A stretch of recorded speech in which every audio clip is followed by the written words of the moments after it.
आप सभी को प्रभु यीशु मसीह के नाम में जय मसीह की। तो आइए आज हम जानते हैं आत्मा कलीसिया से क्या कहता है। परमेश्वर ने आदम को सजा दी और वायदा किया। उत्पत्ति की किताब 3 अध्याय उसकी 8 और उसकी 19 आयत में लिखा है, तब यहोवा परमेश्वर जो दिन के ठंडे समय वाटिका में फिरता था का शब्द उनको सुनाई दिया। तब आदम और उसकी पत्नी वाटिका के वृक्षों के बीच यहोवा परमेश्वर से छिप गए। आदम और हव्वा का पाप स्वार्थ था। वे परमेश्वर से अधिक अपने आप से प्रेम करते थे। वे परमेश्वर से अधिक अपने आप को संतुष्ट करना चाहते थे। उन्होंने अपने आप को परमेश्वर से उच्च समझा, जैसे शैतान ने समझा था। उन्होंने ऐसा परमेश्वर की आज्ञा ना मानकर किया। जब उन्होंने उस निषेध वृक्ष के फल को देखा तो वे ललचा गए। उन्हें वह चाहिए था। वह दिखने में जितना सुंदर था, खाने में भी उतना ही स्वादिष्ट था। उन्होंने सोचा कि परमेश्वर दुष्ट है और उनसे कुछ अच्छी वस्तु छुपा कर रखा है। बाइबल बताती है कि जैसे ही उन्होंने वह फल खाया, उनकी आंखें खुल गईं। वे समझ गए कि परमेश्वर ने नहीं परंतु शैतान ने झूठ बोला था। उनका प्रभु के साथ जो सुंदर रिश्ता था, जिसके कारण वे इतने खुश थे, वह सब जा चुका था और अब वे परमेश्वर से डर रहे थे।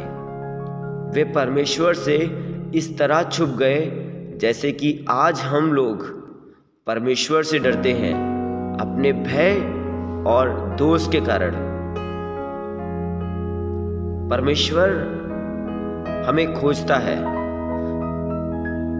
परंतु परमेश्वर ने हार नहीं मानी।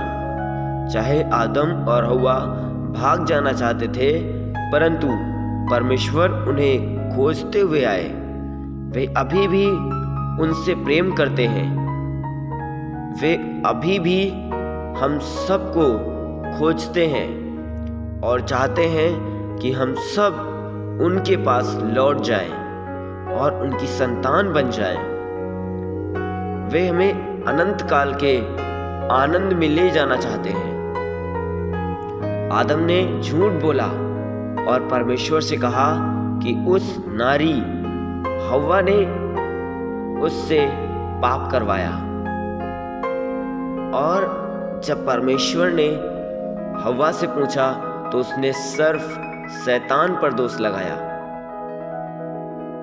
जब हम पाप करते हैं तो हम सदा दूसरों पर दोष लगाते हैं, बजाय इसके कि हम अपने पापों को स्वीकार करें। परमेश्वर चाहते हैं कि हम अपने पापों को स्वीकार करें, बजाय इसके कि दूसरों पर दोष लगाएं।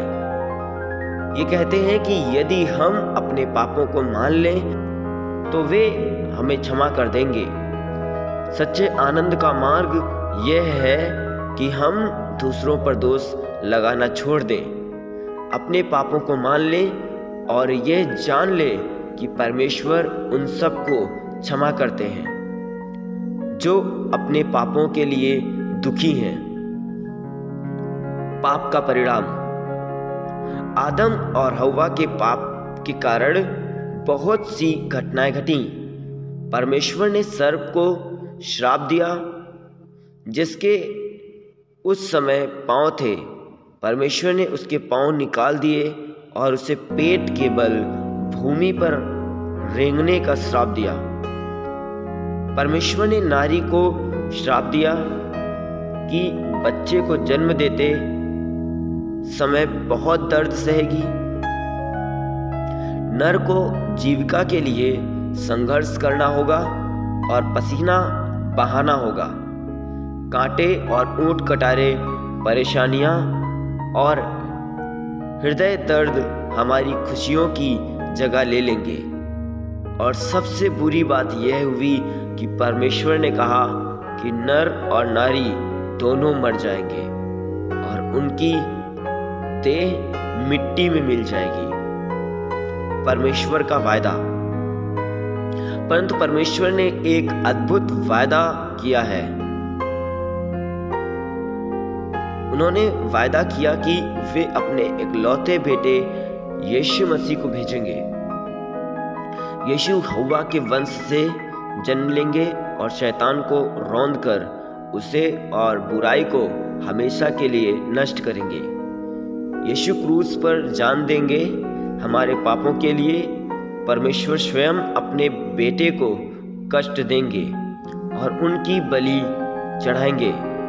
जो कोई यीशु के पीछे चलता है वह इस सजा के तहत आ जाएगा और हम अनंत काल के लिए जीवित रहेंगे। जय मसीह की। God bless you. परमेश्वर आप सभी को बहुतायत की आशीष दे।